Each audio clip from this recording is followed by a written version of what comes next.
The air in the attic was thick with dust and the ghosts of forgotten memories. A single shaft of sunlight speared through the grime-coated window, illuminating a forgotten corner where a rocking chair creaked back and forth, its rhythmic groan the only sound in the oppressive silence. In the center of the room, a porcelain doll sat perched on a dusty trunk, its vacant eyes staring into the gloom. This was Annabelle, a relic from a bygone era, her once vibrant dress now faded, and her once rosy cheeks now marred by cracks. But beneath the veneer of age and neglect, a darkness festered, a malevolent spirit trapped within the cold porcelain shell. Little did Sarah know when she stumbled upon Annabelle at a dusty antique store that she was bringing home more than just a doll. She was inviting a nightmare into her life. The first sign was the rocking chair.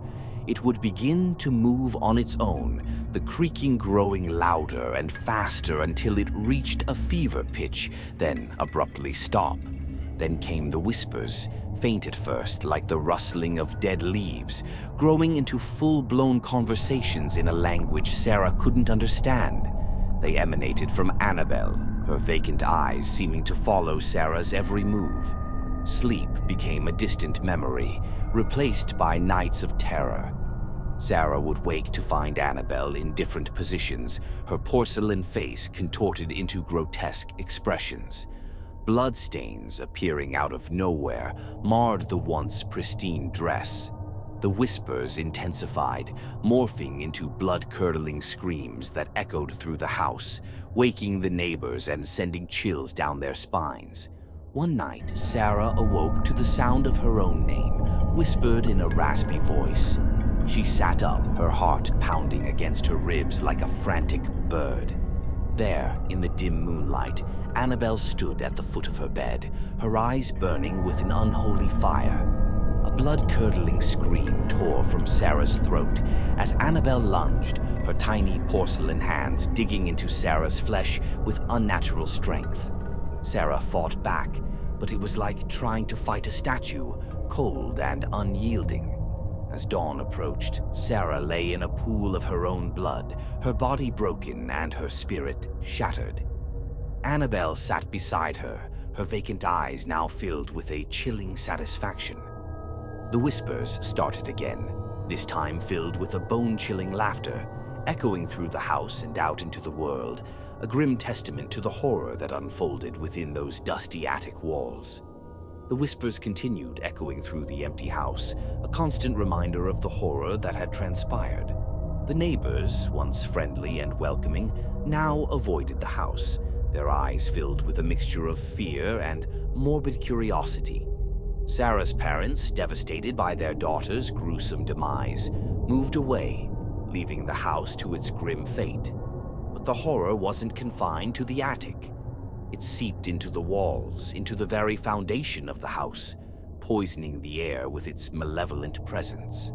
The rocking chair continued its eerie dance, the whispers growing louder, more insistent, as if something was trying to break free from its porcelain prison. One stormy night, as the wind howled and the rain lashed against the windows, a group of teenagers dared to enter the abandoned house. They were drawn by the local legend of Annabelle, the haunted doll, a morbid curiosity that outweighed their fear. They found the attic, its dust-laden air thick with the stench of decay. The rocking chair creaked ominously in the corner, and in the center of the room, Annabelle sat, her vacant eyes seeming to bore into their souls. As they approached the doll, a sudden gust of wind slammed the attic door shut, plunging them into darkness. Panic set in as they stumbled around, their flashlights casting grotesque shadows on the walls. Then they heard it, the whispers, louder than ever, swirling around them like a malevolent storm. The rocking chair began to move faster, its rhythm growing frantic, the sound of its creaking like nails on a chalkboard. One by one, the teenagers were picked off. An unseen force flung them against the walls, their bones snapping like twigs. Their screams were swallowed by the storm, their blood staining the dusty floorboards. In the end, only one remained, a young girl named Emily, her eyes wide with terror, her body trembling. Annabelle, her porcelain face contorted into a grotesque smile, floated towards Emily. Her tiny hands reached out, her fingers digging into Emily's flesh. Emily screamed, but her voice was lost in the cacophony of the storm. As Annabelle's cold, lifeless eyes met Emily's terrified gaze, the girl knew her fate was sealed. The next morning, the storm had passed, leaving behind a trail of destruction and despair. The house stood silent, its windows boarded up, a grim monument to the horror that had unfolded within its walls.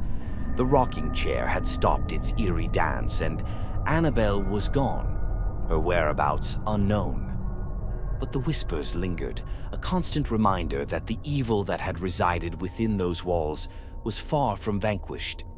It was out there, waiting, watching, ready to strike again.